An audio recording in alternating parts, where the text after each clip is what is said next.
Ezekiel 3. And he said to me, Son of man, eat whatever you find here. Eat this scroll and go.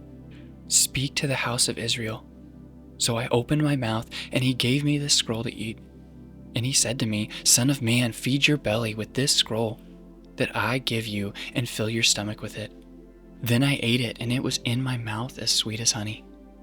And he said to me, Son of man, go to the house of Israel and speak with my words to them. For you are not sent to a people of foreign speech and a hard language, but to the house of Israel, not to many peoples of foreign speech and a hard language, whose words you cannot understand. Surely, if I send you to such, they would listen to you. But the house of Israel will not be willing to listen to you, for they are not willing to listen to me, because all the house of Israel have a hard forehead and a stubborn heart.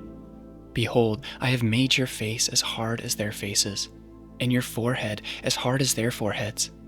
Like emery harder than flint have I made for your forehead. Fear them not, nor be dismayed at their looks, for they are a rebellious house.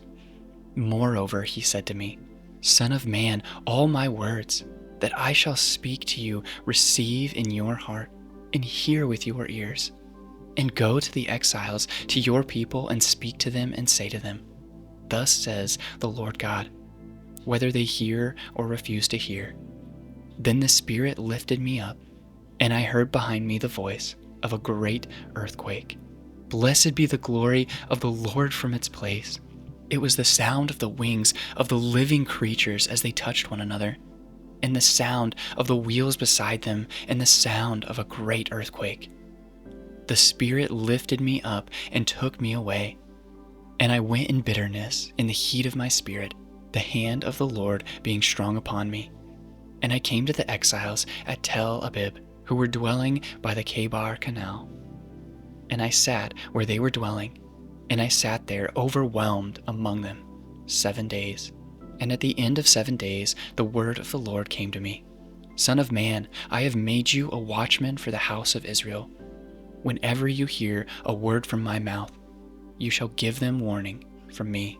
If I say to the wicked, you shall surely die, and you give him no warning, nor speak to warn the wicked from his wicked way, in order to save his life, that wicked person shall die for his iniquity, but his blood I will require at your hand. But if you warn the wicked, and he does not turn from his wickedness, or from his wicked way, he shall die for his iniquity, but you will have delivered your soul. Again, if a righteous person turns from his righteousness and commits injustice, and I lay a stumbling block before him, he shall die. Because you have not warned him, he shall die for his sin, and his righteous deeds that he has done shall not be remembered, but his blood I will require at your hand. But if you warn the righteous person not to sin, and he does not sin, he shall surely live, because he took warning, and you will have delivered your soul. And the hand of the Lord was upon me there. And he said to me, Arise, go out into the valley, and there I will speak with you.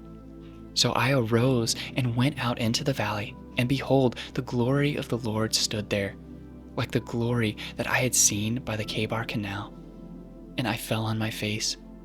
But the Spirit entered into me and set me on my feet. And he spoke with me and said to me, Go, shut yourself within your house. And you, O Son of man, behold, cords will be placed upon you, and you shall be bound with them, so that you cannot go out among the people. And I will make your tongue cling to the roof of your mouth, so that you shall be mute and unable to reprove them, for they are a rebellious house. But when I speak with you, I will open your mouth, and you shall say to them, Thus says the Lord God. He who will hear, let him hear, and he who will refuse to hear, let him refuse, for they are a rebellious house.